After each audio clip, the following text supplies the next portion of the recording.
Benvingudes i benvinguts. Esteu preparats? Soc Laia, la contacontes que vos guiarà en esta vellada tan especial. Ha arribat el moment de parlar d'un bagul.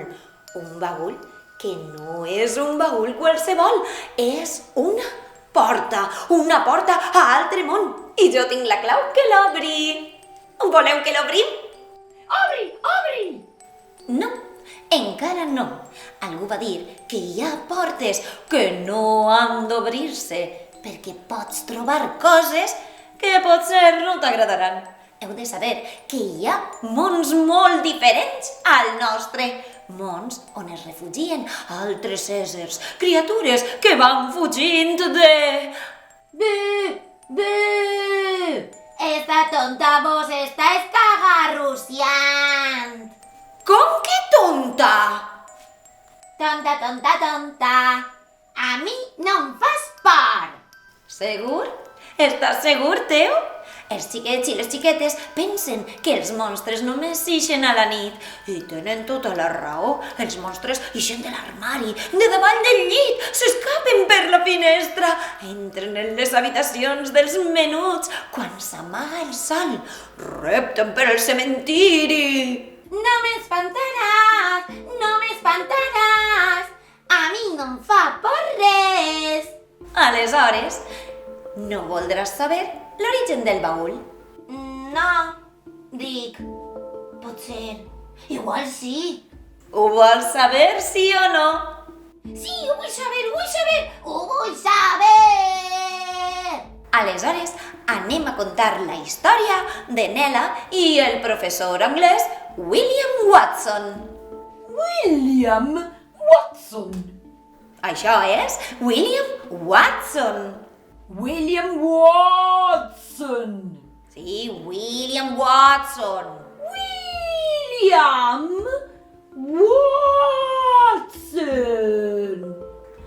William Watson. Molt bé, senyoreta. Pot proseguir. Anem a contar la història d'una ruta molt especial, una ruta que s'endinsava en un bosc, el bosc que unia l'escola i l'aldea, una aldea molt menudeta que ningú coneix i que s'ha perdut en l'origen dels temps, l'aldea del Molí Negre. Allà vivia Nella, una xiqueta que no temia els monstres i fins i tot se'n reia d'ells. Com jo, els monstres no em fan por. Això és el que pensava Nella. Els monstres no li feien por, ni els esperits, ni les bruixes. A mi tampoc em fan por les bruixes. No et fan por les bruixes? Segur? I a vosaltres? Si no vos fan por, heu d'alçar el dit al cel i dir ben fort: a mi no em fa por! Més fort: a mi no em fa por! Allà anem. Ho hem de fer tots i totes des de casa. Ben fort. Mares, pares, iaios, iaies, tota la família. Anem a demostrar que som valentes i valents. Preparats? Allà anem. N'hi ha una bruixa amb el nas arrugat. Camina encorbada i va sempre pungat. Ara. A mi no em fa por, a mi no em fa por. No, no, no, no. Més fort. I a eixa altra bruixa li falten les dents. S'amaga en les cases on dormen els nens. A mi no em fa por, a mi no em fa por. No, no, no, no. I eixa altra bruixa té torts tots els dits. Quan donen les 12 fa un alarit. A mi no em fa por, a mi no em fa por. No, no, no, no. Però n'hi ha bruixes boniques i d'aspecte normal, que pareixen molt joves i molt especials. Tu ves en compte amb eixe aspecte delicat. Eixes bruixes són roïnes, són malvades de veritat. Ara, a mi no em fa por, a mi no em fa por. No, no, no, no. A mi no em fa por, a mi no em fa por. No. A veure com ho feu des de casa, tots tots i totes? A mi no em fa por. A mi no em fa por. No. Anem a cridar-ho ben fort, va! A mi no em fa por. A mi no em fa por. No. Ara només els majors. Vinga, només els majors. A mi no em fa por. A mi no em fa por. No sé jo. Els ajudem? Vinga, tots i totes. A mi no em fa por. A mi no em fa por. No, no, no. La última, que retrone tot el poble. A mi no em fa por. A mi no em fa por. No. Que genial! Moltes gràcies a totes i a tots. Als boscos de l'aldea del Molí habitava fa molt de temps una bruixa que obtenia el seu poder de la música. Es deia Azalea i tenia una casa perduda que ningú s'atrevia a visitar perquè en l'aldea no sabien on estava. Quin bosc tan gran! I també perquè la bruixa els feia por. Una bruixa amb una maduixa al nas. Quina por! Cada matí i cada vesprada, els xiquets i les xiquetes havien de travessar el camí per anar a l'escola i tornar a casa. Era un camí estretet, envoltat d'arbres, plens de mussols. Els majors acompanyaven sempre als menuts i estava prohibit caminar per aquell camí després de les 6, sobretot a l'hivern, quan es feia de nit molt prompte. Els majors no volien que els xiquets i les xiquetes creuaren el bosc sols per si se'ls menjava la bruixa. Sí, exacte. La bruixa maduixa. No faces burla de les llegendes, Teo. Bruixa fluixa que es diu maruixa. No, el meu nom és Bartola i sóc camionera al meu temps lliure. Ara que ens han deixat tranquils, vaig a contar una història. Nela era una xiqueta molt trapella que no creia en supersticions. Tampoc creia que la bruixa Azalea visquera al bosc, de manera que no li importava creuar-lo sola, sense son pare, ni sa mare. Però un dia, doña Urraca, la profe de matemàtiques, la va castigar per fer una malifeta. Nela, et quedaràs a escriure 100 vegades a la pissarra? No em tiraré pets en classe. Com la senya Urraca tenia pressa per tornar a casa, va deixar Nela al càrrec del nou professor de ciències, Mr. Watson. Mr. Watson! Mr. Watson sempre anava llegint llibres i tenia un divertit accent anglès. La inspiració ve directament de l'esperit de la ciència. En anglès. Oh my God! Disculpeu-me. I'm sorry. La inspiració ve directament de l'esperit de la ciència. A Mr. Watson no li importava quedar-se en l'escola fins ben tard, corregint exàmens i preparant la lliçó del dia següent. Ell tampoc creia en bruixes, monstres i fantasmes, ja que era un home de ciència i sols creia en les coses que podia veure. Per això, eixa vesprada es va quedar amb Nela, però amb la condició de que l'acompanyara a casa un cop acomplit el càstig. Quan Nela li va preguntar per què no creia en fantasmes, Watson li va contestar: Vivim en un món on les coses es compten amb números o es descriuen amb lletres. Les fórmules matemàtiques ordenen la terra, l'aigua, les estrelles. Tot el cosmos es redacta amb números i lletres. On queda la superstició tenint en compte tot això? Jo et diré on. Els contes de xiquets. Watson i Nela abandonaren l'escola ben entrada la vesprada, quan el sol queia en l'horitzó. Estaven tan tranquils que van començar a cantar una cançoneta.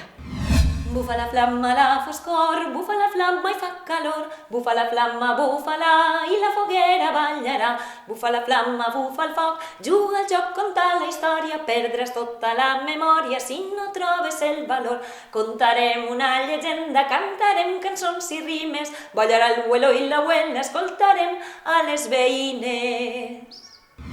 El mestre i Nela cantaven i cantaven amb tanta emoció que van perdre la noció del temps i fins i tot per on anaven. Acabaren perduts al bosc. Estic segur de que hauríem d'haver agafat el primer camí de la dreta. No, era el segon a l'esquerra. I si era el tercer cap amunt? O el quart cap avall. Ens hem perdut! Nela i Watson van fer la volta, tractaren de tornar a l'escola, però ja no tenien clar quin era el camí correcte. Així que després de fer voltes i voltes, acabaren encara més perduts. Conforme la nit anava caent, la por els va saltar als dos. Els núvols es van tancar sobre la lluna i les estrelles. El cel es va fer negre. La nit va fer que fins i tot les llagostes emmudiren de por. La xiqueta i el mestre caminaren com hipnotitzats fins a arribar a una cabana situada al lloc més profund del bosc. Era una casa de fusta, velleta, que pareixia més antiga que els arbres que l'envoltaven. No penso entrar-hi! Eixe lloc fa molta por! Però Nela es va apropar a la porta i la va obrir. La cabana estava plena de zombis! No, la cabana estava buida. No hi havia absolutament ningú. Tot estava en silenci i a les fosques. Nela, com que estava un poc cansada de caminar d'ací cap allà, es va agitar en terra i va tancar els ulls. Tracta de dormir un poc, bona amiga, mentre jo et contaré un conte que també acaba en un bosc, un conte que et deixarà amb un pam de nassos. No massa lluny d'ací, si aneu d'excursió, trobareu una casa abandonada. És la casa de Fineta, una dona molt pobreta, però que tenia un gran cor. Conten que fa 100 anys eixa casa era part d'un poble acollidor, de carrers estretets i places al fons, amb el seu campanar, un casino i un llavaor. La gent vivia contenta, ja que des de feia molt les collites havien estat bones. Cap gelada ni ploguda havia fet una malesa i la terra ben treballada donava els seus fruits a veïnes i veïns. La nit de Cap d'Any no es celebrava amb tanta festa com la de Nadal, però aixina i tot era un dia especial. A les 6 ja era fosc i els iaios que jugaven a les cartes o al dominó al casino apuraven el cafè per anar prompte a casa. Els xiquets i xiquetes també deixaven de jugar al carrer i tornaven corrents a casa per a seure a taula. Era una nit especial i s'amanien totes les delícies d'un sopar de festa. El putxero s'omplia fins a dalt.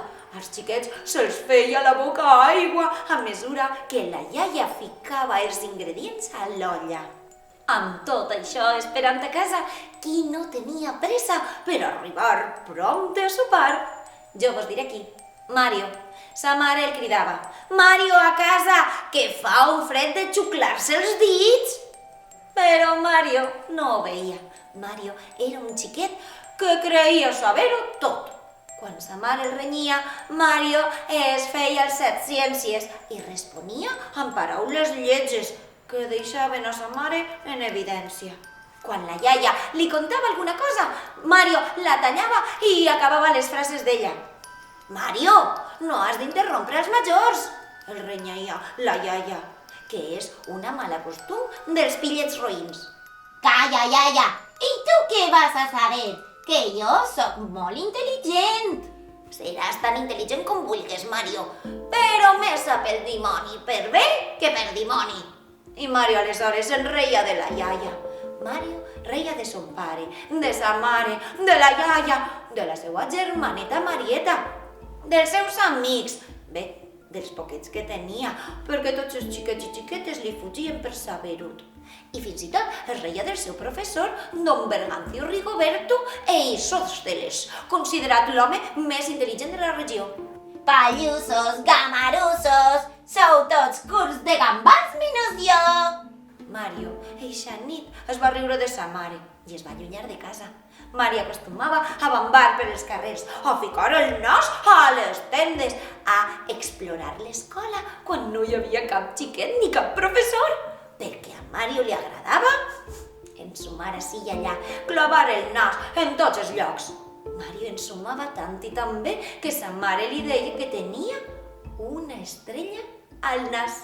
I era cert, perquè aquell nas era prodigiós i perquè tenia una marca de naixement, una pigueta en forma d'estrella ací. I tu qui eres? Que qui sóc? Ara ho sabràs! Vos vaig a al·lucinar!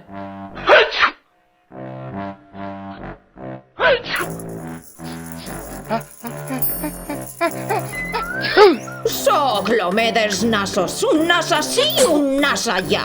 I com van passant els mesos, vaig perdent cada dia un nas. Escolta, per què acabes totes les frases rimant? Rimant? Això no és cert. M'estàs prenent el pèl. Uis, sí que estic rimant. Realment està passant. Ja n'hi ha prou, carall, que acabes de disbarar. Això pareix una pel·lícula ridícula de Walt Disney. Veus? Ja ha estat curat. Res rima amb Walt Disney. Disney no té rima. És veritat! Estic curat! Res rima amb Disney. I jo que pensava anar a buscar la rima a Sydney. Mario, en nit vella, es va allunyar de sa casa. Caminava confiat en la nit, segur de que no hi havia cap perill. Va fer una barqueta de paper. La va deixar a l'aigua que corria per una claveguera i va córrer darrere d'ella. Aquí abajo todos flotan. Això no és d'esta història. No és just, em censuren. Mario va seguir la barqueta per carrers i carrers i carrers i carrers fins que sa casa va quedar molt lluny. Aleshores va veure una ombra que lliscava a l'aigua, una ombra dins la claveguera.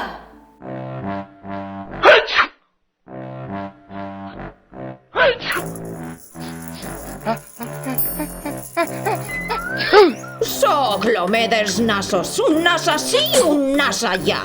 I com van passant els mesos, vaig perdent cada dia un nas. Quan ve la primavera, encara en queden 300 nassos. Amb tanta nàpia a la cara, espante fins als més audaços. Un fantasma! El fantasma de Cap d'Any! L'ombra de l'home dels nassos va lliscar sobre l'aigua, dirigint-se als afores del poble. Aleshores, el nas de Mario va detectar una oloreta irresistible. Algú estava rostint un corder a les entranyes del bosc. Un corderet cruixent, daurat, amb alfàbrega i romer. Mario tenia els budells buits i no va poder evitar que li grunyiren. Quina oloreta! El nas de Mario el va guiar a través dels arbres, seguint l'aroma del corder.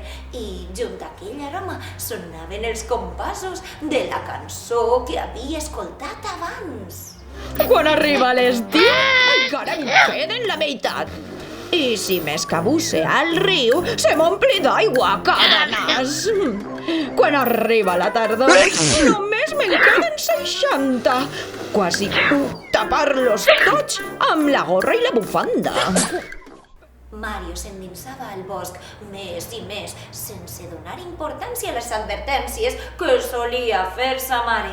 Finalment va arribar a un clarió perdut, una clariana on hi havia arribat mai cap guardabosc, ni tan sols els caçadors. Allà ballava una foguera i un corder es rostia entre les flames. Junt al foc hi havia un home encorbat, cobert per una túnica de llana que li ocultava el rostre. Vine, Mario, vine, que vull observar-te bé. Mario es va mostrar un poc desconfiat, però finalment es va acostar a aquell home. Quin nas tan bonic! I ell voldria la més bella actriu. Mario es va palpar el nas, va acaronar la figa en forma d'estrella i va somriure confiat. El meu nas és únic al món. Ja ho veig, quina meravella! Un nas tocat amb una estrella! Quan Mario va estar a prop de l'estrany, se n'adonà que aquell home, davant del barret, també tenia un nas gran i llarguerut. El teu nas, en canvi, és més lleig que un porc tirant-se un pet. Per fi, el dia de Cap d'Any ja no em queda més que un nas. I si em veieu al carrer, parec un senyor normal. A mi no em pareixes un senyor normal. A mi em pareixes un home amb un nas gros i lleig. Mario va creuar els braços. Ara, dona'm de sopar. I per què hauria de donar-te de sopar? És el meu corder i sencer me'l vaig a gambar. Perquè sóc el teu convidat, per això me l'has de donar. Eres el meu convidat? Pensava que això ho havia somiat. Vull corder i me'l donaràs. És nit vella i els majors han de fer el que diuen els xiquets. Nit vella, i em ressona l'orella. Si vols sopar més que borumballa, hauràs de resoldre una endevinalla. Una endevinalla? Mario va mirar a l'estrany desconfiat. Si eres tan sabut, cap enigma et serà desconegut. Clar que sí, sóc la persona més sabuda de tot el poble. Del poble tan sols? Quin bocamoll! Del poble sols no, de la regió, del país, de tot el món. Dis-me l'endevinalla i l'encertaré. I si no l'encertes, Impossible. no tindràs cap oferta més. M'és igual, l'encertaré. L'encertaré. Molt bé, però si no ho encertes, una cosa et demanaré. Mario va sentir aleshores un poc de poreta. El rostre de l'estrany es va tornar fosc i els seus ulls brillants en la nit es van encendre. Aquell estrany va estirar la mà i li va tocar el nas. No em fa cap por, va dir Mario. Encara que sí que tenia por, no volia parèixer un covard. Tracte fet, ja no et pots retirar. Ara l'endevinalla l'hauràs d'encertar. I si no tens la resposta, et demanaré una cosa. El misteriós individu va allargar la mà i Mario, un poc tremolós, la va estrènyer. Aleshores, la veu de l'estrany va retronar en tot el bosc. En la casa seré dama. En el balcó soc senyora. En la taula, cortesana.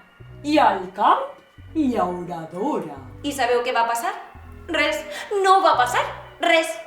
Mario, que devia ser el xiquet més intel·ligent, el més llest, el més sabut de tot el món, no sabia quina era la resposta.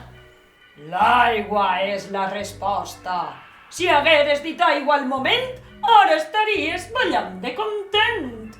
Però Mario no havia pensat en l'aigua en cap moment, perquè Mario era només un xiquet i no tenia resposta per a l'endevinalla d'un dimoni. No sap res, això podria ser greu. I a Mario només se li va acudir fer una cosa, plorar. Aquell home sinistre es va apropar i el va envoltar amb els seus braços. No plores, Mario, no plores, que el nas se t'omplirà de mocs i no captaràs les olors. I l'home dels nassos s'emportà el xiquet al més profund del bosc. La veu de l'home dels nassos va ressonar entre els arbres i va arribar fins al poble com un tenebrós presagi. Però el 1 de gener tinc tots els nassos penjats. En són 365. I si estornude...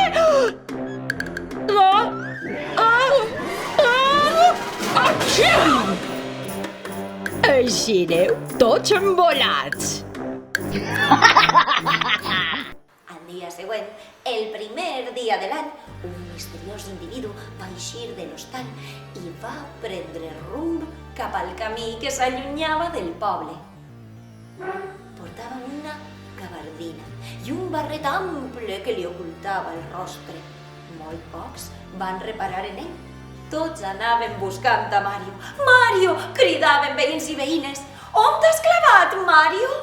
Només Amundio, el tonto del poble, es va fixar en el foraster, en mirar el rostre que s'amagava darrere de la solapa de l'abric. Es va quedar gelat de terror. El rostre d'aquell home estava ple de nassos. 365 nassos! Què t'ha paregut, Canut? I el nas central, justament, el que estava davall dels ulls, era un boniquet naset de xiquet. Aquell home ja no tenia un nas gros, llarg i lleig. I ets de veritat! Una veritable monstruositat! Era un nas que tenia una piga en forma d'estrella. Fora de la cabana, les muntanyes es tenyien de roig. El sol ja se n'anava a dormir. Aleshores, el professor Watson va recordar una altra història, una història de Castelló. Esta és la història d'amor entre una muntanya grossa i una altra menudeta. Tossal Gros era gran, gros i molt seriós, i Penyeta Roja era gentil i graciosa. Un al costat de l'altre es deien coses boniques com... Toma Romero! Ai, que bèstia eres, Tombatossals! Però sí, s'enviaven sospirs amb aromes de les herbes que en ells creixien. Ai, estimada meua, sospirava Tossal Gros amb una ventolera de timonet, poleo i murta. Ai, estimat meu, sospirava Penyeta Roja amb brisa suau de romer, malves i te. I de tants amors i de tants sospirs havia de néixer un bebè en algun moment. Una nit, Tossal Gros va tindre una idea. Va cridar al seu parent, Bufanúvols. Bufanúvols, porta'm vents de tots els racons, excepte el tramuntana, que els agranaria tots. I pensava, ja veuràs quina festa! Quina festa i quin caos! Tots els vents reunits al cel! De les negres nuvolenques sorgien llamps, trons, i enmig del soroll, Penyeta Roja plorava. Quina por, quina por! El cor de Tossal Gros es va reblanir i d'un crit ben fort va bramar: Bufanúvols, bon amic, emporta't la tempesta! Però en tornar la calma, tots es van adonar de que a Penyeta Roja li faltava un tros de muntanya. El tros de pedra havia caigut rodolant, rodolant, rodolant i s'havia convertit en un gegant, el gegant Tombatossals, més dur que una roca, gran com una muntanya.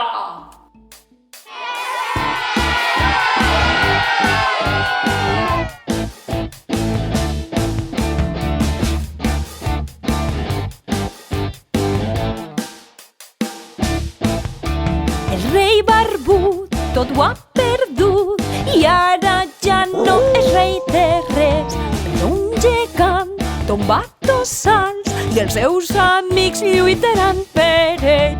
Sabeu qui són? Els coneixeu? No?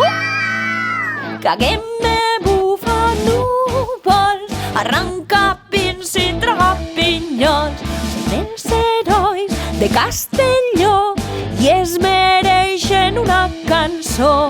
Tombatossals els ha cridat, però cap d'ells no ha vengut. Si el volem ajudar, els haurem de cridar tots junts. M'ajudareu? Esteu a punt? Vinga, va, que són fàcils. Caguem-me, bufanúvols, arranca pins i traga pinyols. Caguem-me, bufanúvols, arranca pins i traga pinyols. des de la cova de les meravelles fins al castell de Montornès i a conquerir les columbretes, la colla dels gegants valents. Els recordeu? No. Vinga, que ja quasi els teniu. Arranca pins, fort i guerrer, bufa núvols, aigua i vent, caguer més foc del desert i traga pinyols, tira't un pet. Arranca pins, fort i guerrer, bufa núvols, aigua i vent, caguer més foc del desert i traga pinyols, tira't un pet. Tira't un pet?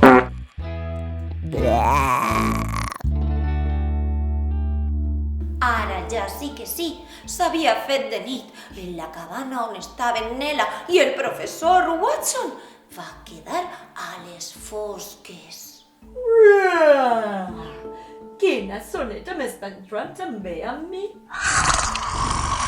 Nella i el professor Watson es van despertar en escoltar un rugit esfereïdor. Què és això? Què és això? Jo ho sé, un rugit. Un rugit gutural! Què és gutural? Va preguntar Nella. Que no l'emet una gola humana. Nella i el professor Watson van buscar un ciri o alguna cosa per a il·luminar-se i s'endinsaren en la cabana.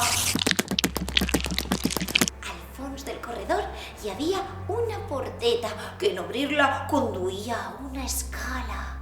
Al fons s'obria un soterrani humit i encara més fosc. D'allà davall sorgien aquells rugits guturals. Proposen eixir de la cabana. Però els rugits provenen de dins de la cabana, va dir Nella. Per tant, estarem més segurs fora de la cabana. Jo vull conèixer el monstre. Els monstres no existeixen.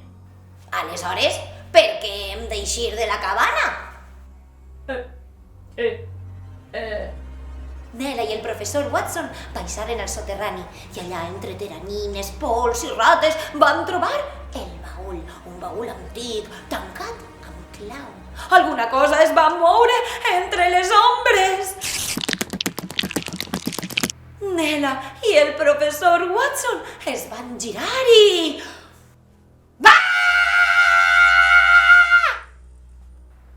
El professor Watson va eixir pitant de la cabana. Hi havia una cosa terrible, espantosa, terrorífica. Va eixir tan ràpid que va oblidar a Nella i la seva promesa d'acompanyar-la a casa. I ja no se'l va tornar a veure al poble. Nella es va quedar sola al soterrani fosc amb la criatura espantosa que emetia aquell rugit tan horrible. Torna al refugi dels monstres oblidats, va dir una veu. Va aparèixer una persona al soterrani, una dona molt jove i molt vella. Quarantamaula, vés-te'n, Quarantamaula, no et volem veure més. La criatura va lliscar entre les ombres sense que ningú la poguera veure, ni tan sols Nella, i es va clavar dins del baúl. Has tingut molta sort, xiqueta, de que estiguera a prop de la casa. La Quarantamaula és un dels monstres més perillosos. La Quarantamaula? Va preguntar Nella. Què és una Quarantamaula? No saps què és una Quarantamaula? Vols saber-ho? I Nella, cada vegada més interessada en els monstres que vivien en aquell bosc, va dir que sí amb el cap. És el pitjor monstre de tots, un monstre que va existir fa molt de temps, un monstre al qual temien els majors i els menudets, pares i mares, homes i dones forts i fins i tot els soldats que servien als reis. Un monstre que feia por als altres monstres, als monstres més feroges, com per exemple el Butoni. Que a tu no et fa por? Segur que no et fa por. El monstre més monstruós de tots els monstres és la Quarantamaula! La Quarantamaula és una criatura meitat humanoide, meitat gallina. Està coberta de plomes del cap als peus. pates llargues, coll de falcó i sol vores entre les canyes dels pantans. Es diu que no és un monstre, sinó un dimoni que pot adoptar 40 formes diferents. D'ahir el seu nom, la quarantamaula. Un gat, una bruixa, un caragol. Però el pitjor de tot és el seu crit esgarrifós. Diuen que eixe crit és com unes ungles ratllant una pissarra, un crit que se't clava a l'oït i et gela fins a l'ànima, i tot aquell que l'escolta es torna boig. Aquestes històries les contava la comare, una dona que vivia en Ibi, un poble alacantí, una abueleta més vella que la picor, amb només una denteta groga i llarga enmig d'una boca negra com un pou. Els seus ulls eren grans, de mussol, els cabells eren llargs, tant que li cobrien tota l'esquena. Així ser una dona velleta amb només una denteta, la comare era una dona hermosa, tant per dins com per fora. Quan congregava els xiquets i xiquetes al seu voltant, tots escoltaven la seva veu en la foscor. I ara conta'ns el conte de la quarantamaula, demanaven els menuts. Conta'ns el de la quarantamaula. I la iaia contava. No hi ha dona ni home, per valents que siguen, que no hagin patit la por alguna vegada. A esta terra va vindre un ésser del qual no es sabia cert l'origen. Corrien rumors de que se l'havia vist a Beneixama, on un pastor va ser perseguit fins les portes de sa casa. El pastor es va tancar i el següent que va escoltar va ser la porta que tremolava, amb un colp molt gran. Blom! I el dia següent tots els veïns de Beneixama les veren, les urpes de la quarantamaula incrustades en la fusta de la porta. Pocs dies després, en Altea, l'escoltaren als terrats de les cases. Les mares vigilaven els bressols i deien «Xxxt, silenci, que ve la quarantamaula». Fins i tot un dia algú la va veure a un balcó sobre la barana.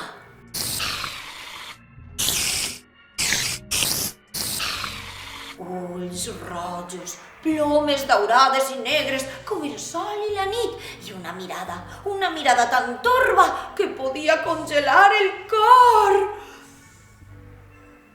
En Ibi hi ha una cavitat fosca i profunda coneguda com la cova dels plantadets. En eixa cova no entra ningú, absolutament ningú, ni els pastors ni els buscadors d'espígol, ja que allà es va assentar la quarantamaula. Des que eixa bèstia va aparèixer en Ibi, les collites es van perdre, homes i dones van desaparèixer o fins i tot morien d'inexplicables malalties.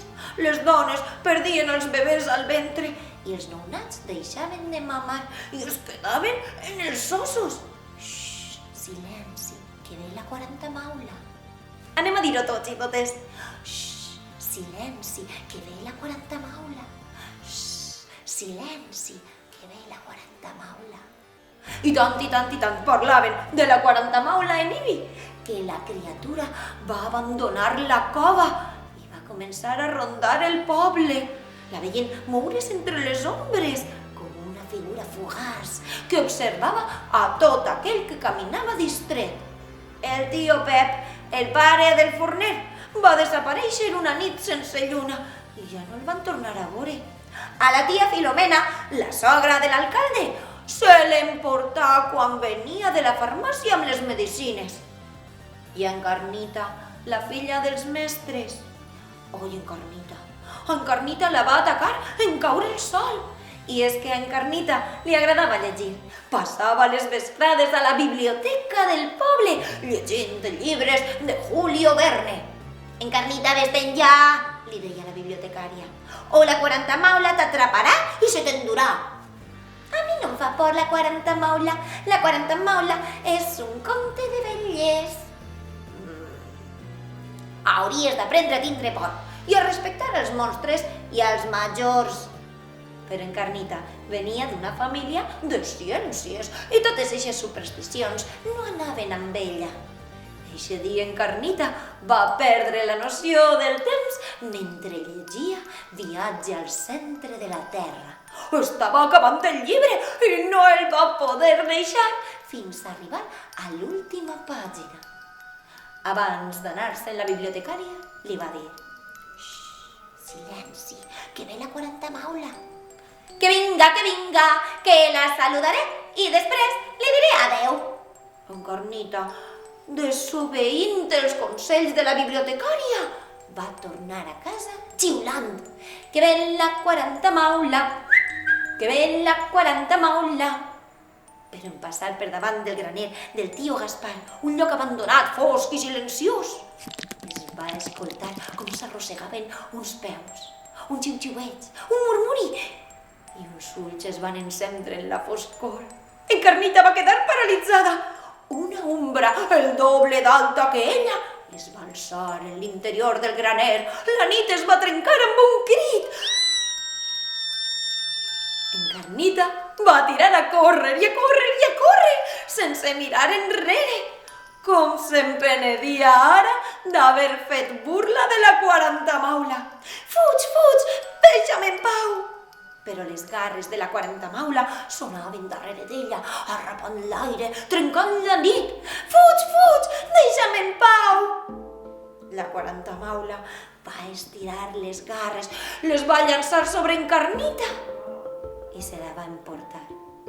L'últim que es va escoltar aquella nit va ser el gemec d'Encarnita. Ai! I el crit de la 40 maula.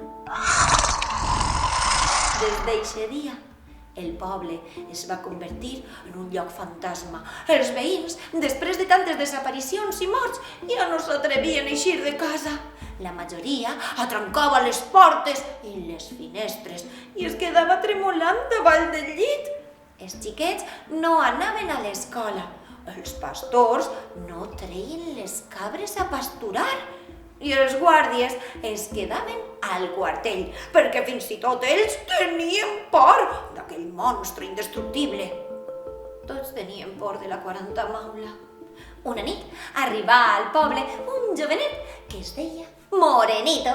Ningú sabia d'on venia, però tots pensaven que fugia, acusat d'haver comès un terrible crim. No, jo no. Vaig matar un drac i em van perdonar. I el meu terrible crim va ser furtar una poma. Els mestres del poble, en escoltar això, el van acollir a casa. Has vençut a un monstre? Sí, vaig derrotar un drac. Com ho vas fer? L'astúcia va estar del meu costat. Aleshores, no et fan por els monstres? Sí, moltíssim. Els monstres són monstres i per això els hem de temer.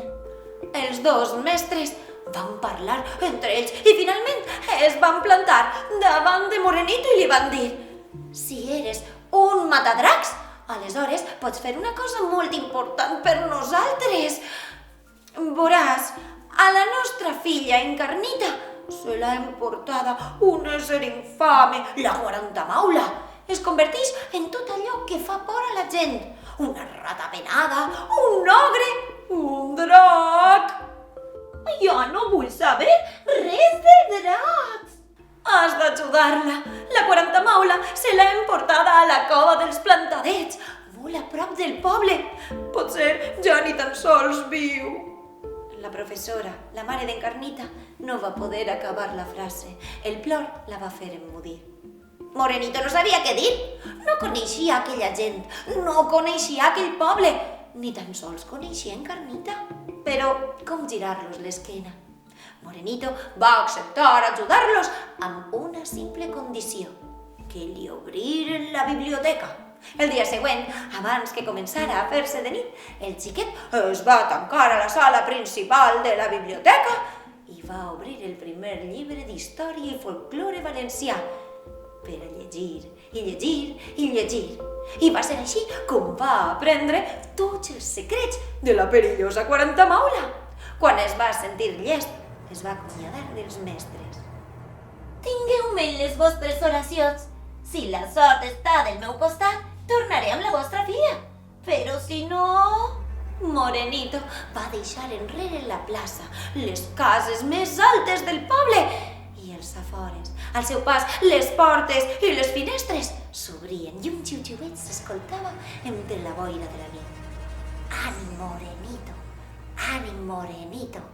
M'ajudeu? Amb les mans.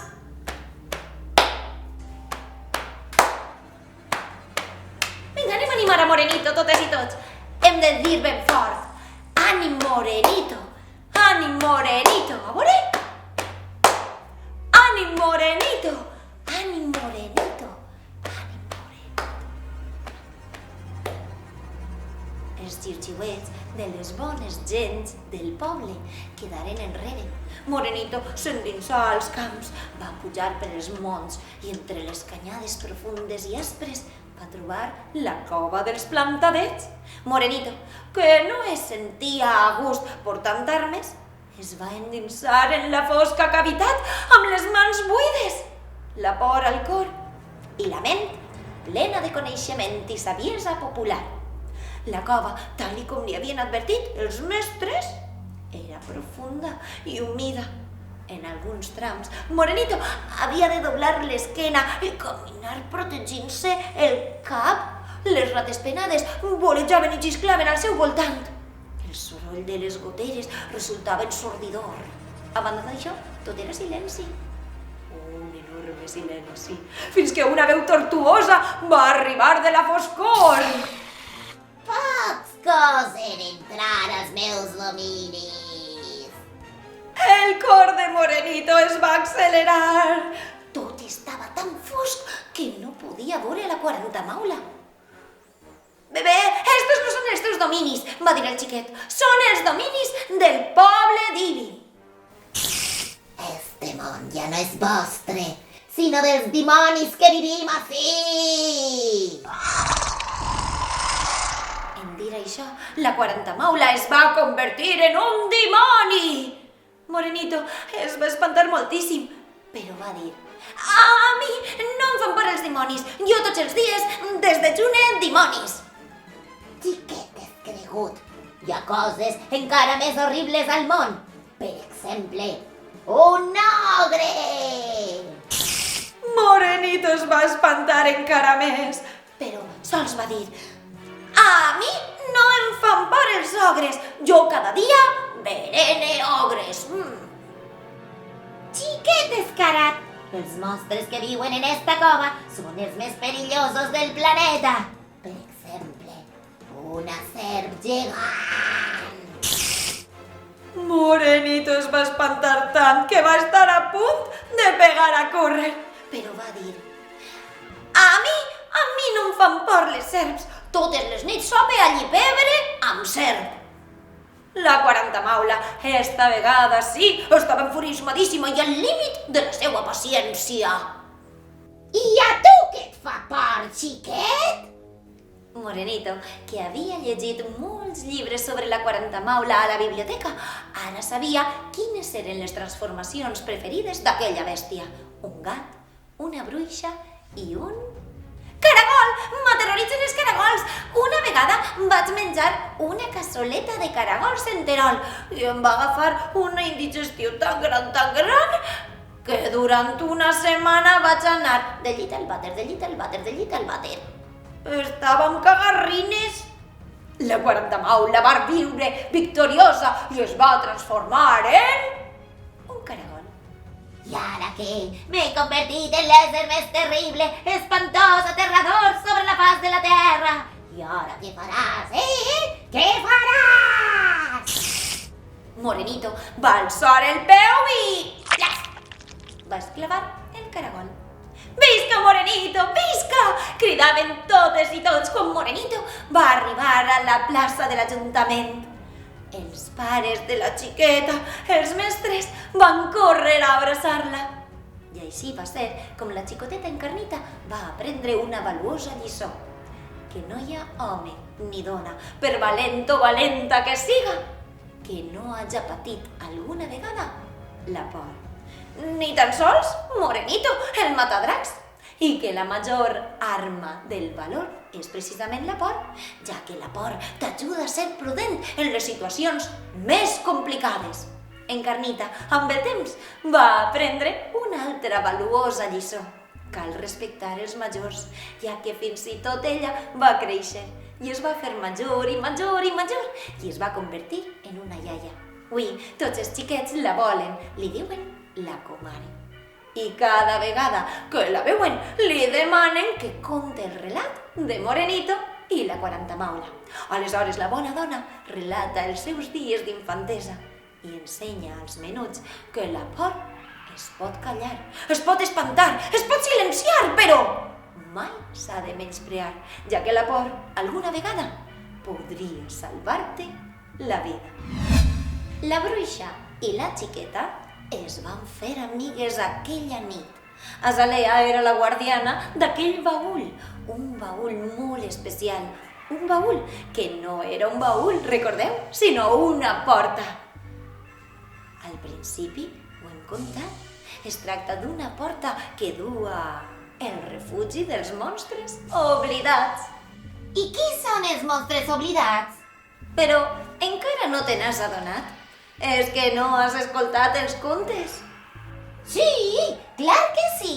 Els monstres oblidats són els nostres monstres, monstres que s'amaguen a les rutes que travessen els boscos, monts i llacs, monstres que apareixen al solstici d'estiu, a la nit de Sant Joan, monstres que apareixen a la nit de Cap d'Any, criatures que dormen a la primavera i desperten a la tardor quan torna la foscor. Clar, els zombis, lo millor, els vampirs, les mòmies... No, eixos no, carxofa. Els monstres que Azalea guardava amagats al baúl, al refugi dels monstres oblidats. Els butonis, la 40 maula, l'home del sac, les fetilleres, el drac del patriarca, els donyets... Eixos són els nostres monstres, els monstres que protegia Azalea i que si busquem un poc trobarem a les rutes d'Alacant, València i Castelló. Eixos monstres no existeixen. Clar que existeixen, existeixen i existiran, però els hem oblidat. Per això és important transmetre estos contes de pares a fills, com ho feien els nostres avantpassats, per tal que continuen existint, clar. Ei, no tan ràpid. I què va ser de la xiqueta? Quina xiqueta? Quina xiqueta? Nela! Ah, Nela! Nela va aprendre una lliçó eixe dia, Quina lliçó! que de vegades és bo tindre un poquet de por als monstres i tindre'ls respecte, perquè els monstres viuen a la nostra imaginació, però en ocasions escapen del nostre cap, escapen, ixen del baúl i arriben a la nostra realitat. A Nela no li feien por les bruixes fins que en va trobar una. Però Azalea la va salvar de la 40 maula. Era una bruixa bona. A Nela tampoc la tornaren a veure en l'aldea del Molí Negre. Aleshores, se la va menjar? Era una bruixa roïna? Els monstres no són bons ni roïns. Els monstres són monstres. Ja t'he dit que a Nela no la tornaren a veure mai més, però es diu a l'aldea que les nits de lluna plena, si algú es despista al bosc, s'escolta una cançó i davall la llum de la lluna i les estrelles es veuen ballar les figures d'una dona i una xiqueta que ara sí creu en els monstres, perquè ballarà eternament amb una bruixa que sap jugar amb el temps i l'espai. Feliç nit de Tots Sants! I recordeu, aneu amb compte amb les espantacriatures!